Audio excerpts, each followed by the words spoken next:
I have a question for you today, and I want you to be honest, truly honest, when answering it.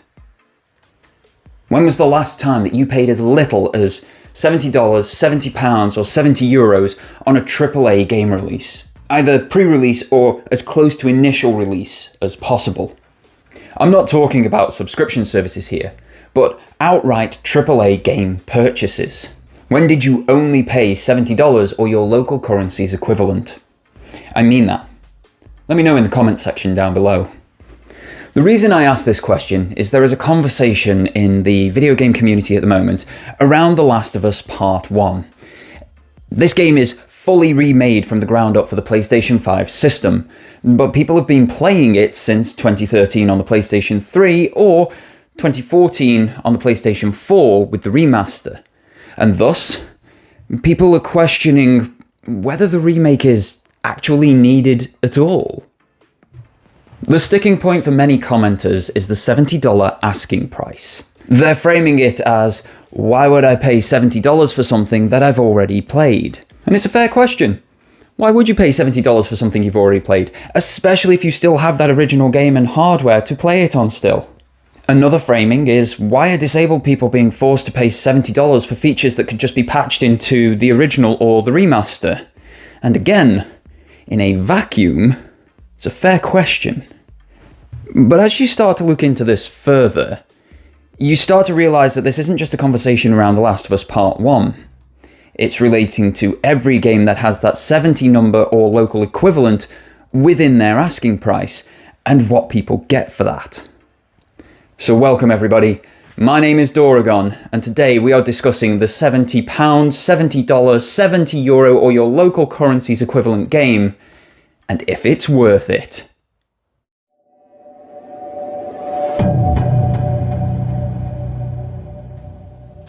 Since the 9th generation rolled around, the subject of the $70 game has been a dominating conversation.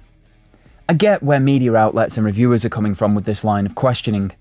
They have to keep the consumer in mind at all times, and that's difficult to do if all of your games are provided via review codes.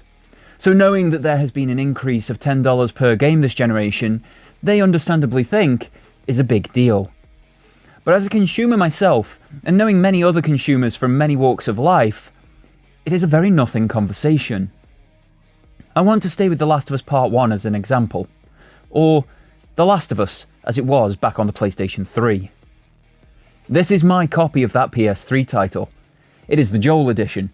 It came with some pre-order bonuses, 2 multiplayer DLC packs, some skins and avatars, a comic, an art book, a controller skin, costumes for Little Big Planet, and so on.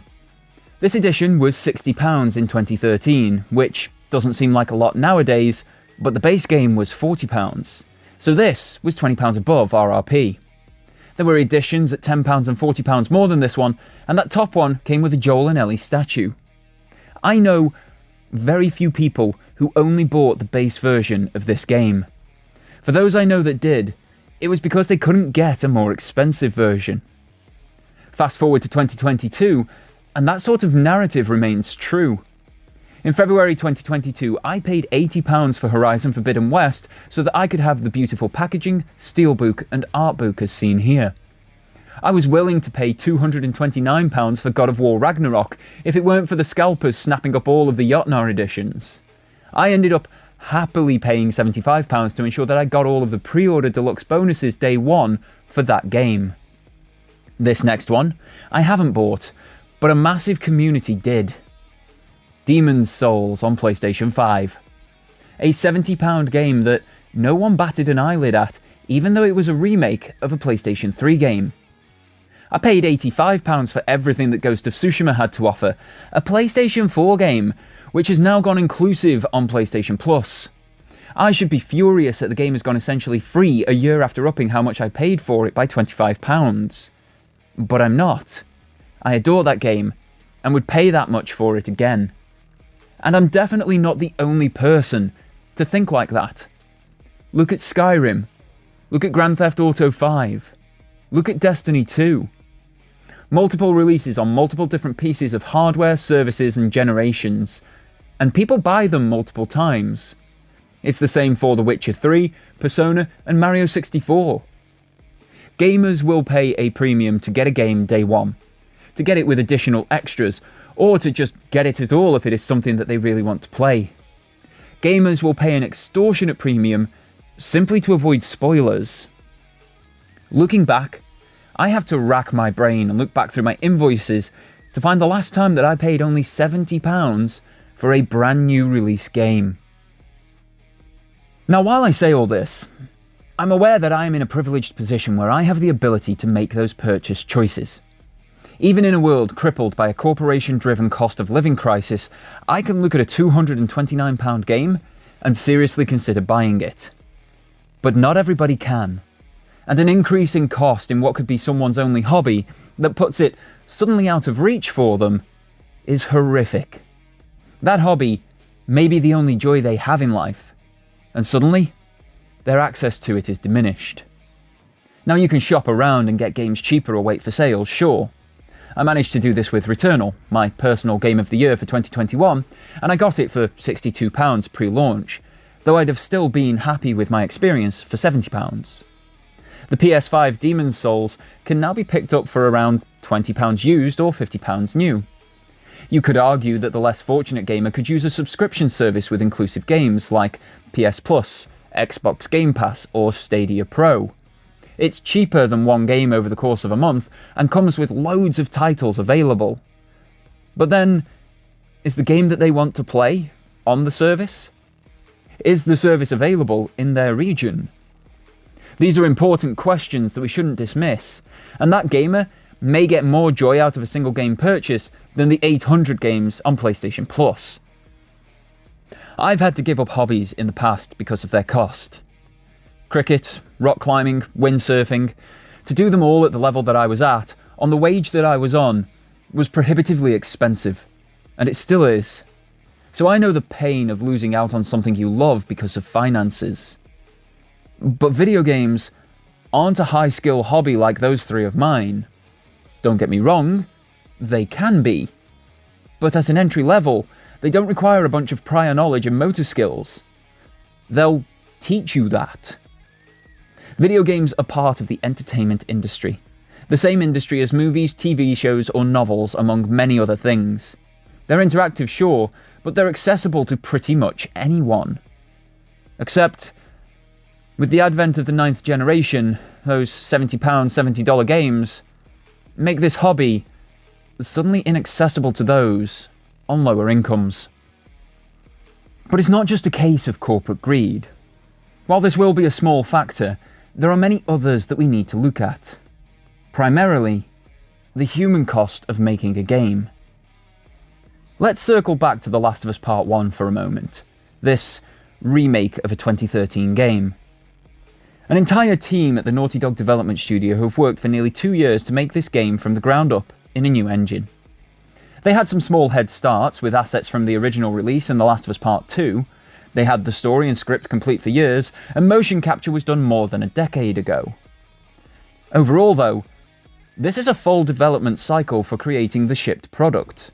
They've crafted environments, character models, animations, AI, accessibility features, and more. Then, they've made all of that work together to create a singular video game experience. So let's do some rough mathematics to see how much the human cost of The Last of Us Part 1 is. According to Glassdoor, the average US salary for a video game developer is $71,295 per year. Obviously, in a hierarchical structure, there will be those who earn more and those who earn less. If we're looking only at the folks that make the game components, for argument's sake, let's call it $50,000 a year. Naughty Dog's American branch, which is where this game has been developed, has 308 full-time employees.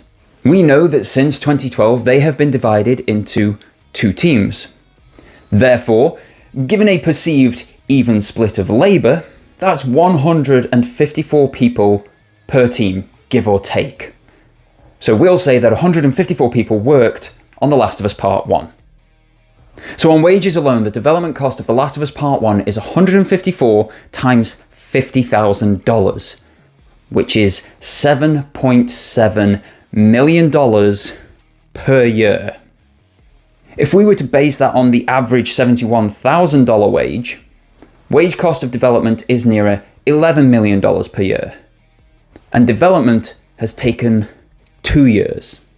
These figures also aren't taking into account overtime pay, which Naughty Dog have paid for the first time in their history, ending their long-standing culture of crunch.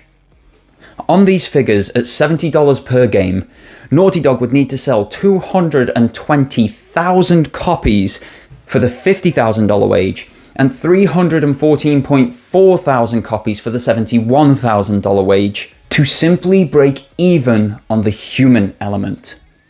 And that's not including things like bonus payouts to the staff for the performance of the game, inflation-based pay rises, and so on. But that's just the wages of the studio staff. For The Last of Us Part 2, Naughty Dog used a total of 2,169 developers across 14 different studios. That game was in development for 7 years, so there will have been a 2-year period where Naughty Dog was paying all 2,000 plus developers wages. That's then $108,450,000 on wages alone over a 2-year period based on that $50,000 wage. That's more than 1/7 of the total takings of The Last of Us Part 2's sales for 2 years of development in a 7-year development cycle. If more outsourcing and contracting has happened on Part 1 to a similar level as Part 2, the studio will now need to sell 1.5 million copies to break even on the human element and pay their staff and partners their contracted amounts. This is selling the game at $70, and we're still talking massive numbers on one element of the creation process. We've not taken into account overheads like rent, medical, dental, electricity, gas, maintenance, outsourcing profit margins, travel expenses, contractors' profits, and more. From a human cost alone, to ensure that people can afford to live in the current economic climate where personal costs are spiraling out of control, $70 per game?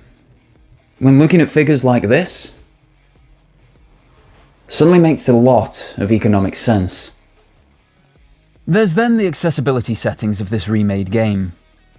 There is discussion around this, but I'm going to take a cue from a blind gamer, someone who actually needs these features to play at all, and call them worth the $70 alone. To elaborate, in 2013 the video game industry was very ignorant. Most companies thought that their demographics were teens and 20-something males, predominantly white and totally physically able. This obviously wasn't true, except for the fact that they made it so, and as such, required features like colorblind settings, to name but one, weren't even thought about during the development process. In 2022, many of us are more aware of the needs of the wider community, and accessibility settings are a must for new release games. Those that don't have them at launch, like Deathloop, are generally thought of as failures. But why does a full $70 game need to be made for these features to be added in? Surely they can just be added in the original via a patch. That way, you're not putting a steep cost on disabled people accessing the game, right? Well, possibly. And there are companies out there attempting to do just that, with varying degrees of success. But let me refer you to those comments about the gaming industry in 2013 when this game originally launched, let alone the thoughts within the industry when it began development 3 to 4 years earlier. They weren't exactly inclusive, and the engine for the original release was made without accessibility in mind. Now look at Naughty Dog in 2020 when the remake began full development. They had just launched The Last of Us Part 2 on a brand new engine with over 60 accessibility features baked into the engine itself. So what's easier and more cost-effective at that point in time? Try and force features into an engine that wasn't made to house them and possibly break the game? Or remake it with modern everything and realise not only the accessibility features, but the original vision of the title unconstrained by technology of the time? Quite obviously, the answer is the remake. Should it then cost $70 though for making up for their mistakes of 9, 10 or more years ago? From that perspective, no. But everyone that I have come into contact with who is in need of accessibility features says the work that has gone in to accommodate their needs, whether on a new release or a remake, will always be worth the $70 asking price. And who am I to argue with them when I neither need nor use these features? They do. And they say $70 is worth it. Most of this point of the conversation obviously only refers to remake games. Things like Demon's Souls, Wind Waker HD, Skyward Sword, Super Mario Universe 64 and Sunshine, Halo Combat Evolved 2, 3, Reach, The Last of Us. New games should have these features regardless, and when companies like Arcane don't include them in a 2021 release, then they should be forced to patch those in at no extra cost. If it's possible and easy to do so, I would also say those settings should be implemented in older games via a patch. But with a little bit of thought and understanding, it is quite obvious that many games from 2015 or earlier simply aren't capable of having those features added in without causing issues for the rest of the title, because an engine simply wasn't made to house them. Now earlier I touched on the fact that video games are part of the entertainment industry. This industry is vast and covers many aspects of our daily and weekly lives. But perhaps the biggest are, of course, movies, TV shows and novels, the precursor home entertainment that eventually led to video games. Why do I bring this up? Well, Jurassic Park was in the cinema in 2022. That's Jurassic Park, the 1993 release, not Jurassic World Dominion, the 2022 release. 29 years later, and cinemas were asking full ticket price, some even more than normal, to watch an unchanged movie in a cinema that I have on VHS, DVD, Blu-ray and digital 4K, and have watched hundreds of times since its original launch. There's zero complaints about this though. Even though my parents bought 5-year-old me a cinema ticket to watch Jurassic Park in 1993, even though they bought me the VHS, even though I have then bought it on 3 more platforms and looked to get tickets to the cinema re-release, unfortunately there was nothing local enough to make the tickets financially viable, there's no complaints. Even though I still have that original cinema ticket in a memory box, I couldn't turn up at the local cinema and demand to see it on the same ticket I watched the movie on 29 years ago. That's just not how it works. There's wages and overheads of the people now that need to be paid, and a 29-year-old £3 ticket isn't going to cover that work going on now. I own Farscape on DVD and Blu-ray, but I also watched it on a streaming service via monthly subscription fee in the last 2 years. 3 platforms again, 3 payments again. In 2019, I bought Andrzej Sapkowski's entire Witcher series of novels. These are something like the 21st reprint and do nothing more than the originals. But they cost the same as those originals. While my copy of Stephen King's Gunslinger has a foreword by the author, there's no change to the story otherwise contained in its pages. I bought my version in 2006, an obvious reprint since the 1982 original release. I bought that at full price too. Now I can only speak from a personal perspective or second-hand one when I've discussed this matter with people, gamers and non-gamers alike. Through my thoughts and conversations, no one has ever thought twice about rebuying a movie or TV show. With novels, it has never crossed their mind at checkout that they could simply visit a public library and borrow the book for free, rather than purchasing yet another reprint. No one will begrudge you ownership of any of these items. So why do some of the same people begrudge you multiple copies of a game? Or even a remake that looks, sounds and plays better than the original? A similar amount of work goes into a 4K upscaling or recoloring process on an old movie as goes into video game creation. No work goes into the movie on a cinema re-release other than logistics getting the movie back out to cinemas showing the film. So why, when we readily accept these sort of practices in adjacent industries, do gamers go wild over video games doing the same thing? No one is forcing you to buy this game again. The most powerful tool that you have as a consumer is your wallet. If you don't like something, don't purchase it. And if enough people don't purchase it, the company will have to change their approach in the future. But can we please stop with the hypocrisy where some games are okay to get remakes and be bought multiple times, and others are not? So the £70 game. We've covered a lot in this video. And especially on the cost of making the game, I feel we could go on a lot longer if needs be. But what are my thoughts on it after all of this investigation and conversation? Well, the last game that retailed at £70 that I paid just £70 for was Deathloop. Every other game with an RRP of £70 I've paid more for, except Returnal, which I got a decent deal on. So for me and many like me, it's already a moot point. But $70, pounds, euros, etc., it is a lot of money. It is more than 2 days of minimum wage work here in the UK. For a game like Deathloop that you can complete in 6 to 8 hours and are led by the nose through the whole game, is that a worthwhile trade? Obviously personal preference plays a part, but for so many, that answer is no. There's an expected experience when it comes to games, and value for money depends wholly on how that game lives up to an individual's expectation. But I know, from my work, that remuneration matters.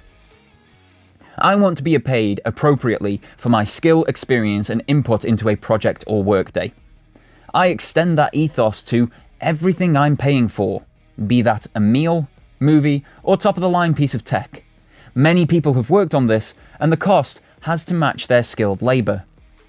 I also know that a company needs to keep the lights on to employ the talented people that make this experience and pay them appropriately. If Naughty Dog need to sell 1.5 million copies just to pay their staff for the development cycle of this current game, they'll likely need to sell twice that amount just to pay them to make the next game. They then have technology to run, other bills to pay, and so on. Don't forget that a video game studio isn't releasing a product regularly. Sony Santa Monica went 5 years between releases. They therefore had to survive, develop, pay and grow on the profits and sales of their 2013 release God of War Ascension before they launched God of War in 2018. Suddenly, most of the money made from these games has disappeared on wages and bills to make the next one. This line of understanding therefore nullifies the argument that digital should cost less. It's the same amount of human effort that has gone into the digital version as well as the physical version. Why should anybody be paid less for making something easier to access? That goes double for cloud availability. Am I happy with having to pay £70? No. While I often, if not always, pay more, to have the option to pay less is a great thing. It makes the hobby accessible to many more people, and in years that aren't barren of releases like 2021 and 2022, means that you can get more games if they cost less. But I understand now why they cost what they cost, and just as I want to be remunerated appropriately for my work, I must extend that same courtesy to the talented folk who make the games that I like to play. It's not the only reason for the increased cost of games, but it is to me the most important one. Overall then, I understand why games are becoming more expensive, and I wouldn't be surprised if we see a gradual increase throughout this 9th generation, especially as the hardware is leveraged further and the titles expand in possibilities, scope, and development time. I'm not happy about it, but nor am I raging that games have got more expensive. On the matter that sparked this whole thought process for me, The Last of Us Part 1, I'll be buying it and enjoying it. If the cost of entry is too high for you, don't buy it. Save yourself the money and put it towards something else that you will enjoy more. In the meantime though, look forward to things like God of War Ragnarok, and make sure you catch up on the story so far in that series in this video. Otherwise, thank you so much for tuning in. My name is Doragon, these are my thoughts on the $70 game, and until next time, have yourselves a fantastic day, and take care.